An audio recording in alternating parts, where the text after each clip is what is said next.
Walang parusang kakaharapin ng public school teacher na nag-viral, nananermo ng mga estudyante at ini-live pa sa TikTok. Yan ang ulat ni Kenneth Pasyente.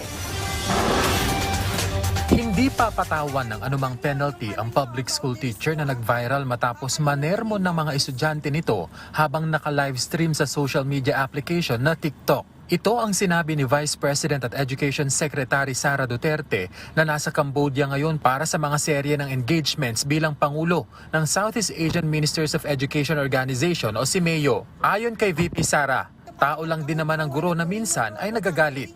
Ang una po naging reaction is tao lang, yung teacher, lahat tayo umaabot sa punto na nagagalit tayo, lalo pag napa-frustrate tayo.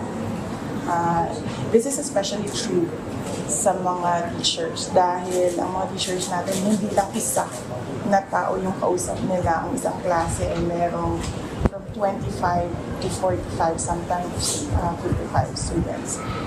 Dahil dito, kinausap na umano niya ang regional director na may sakop sa eskwelahang kinabibilangan ng guro at sinabing walang anumang parusa ang dapat ipataw dito.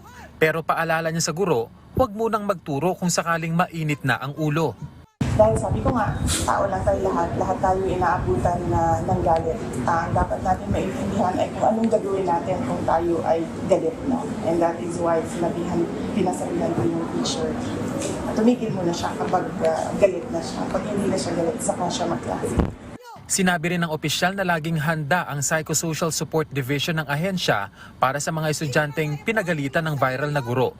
We have teachers that are trained for stress relieving, lalo na sa ating disaster program. So, pwedeng itong gawin kung merong mga bata na nag-manifest na meron siyang anxiety or stress na naramdaman dahil sa kanya.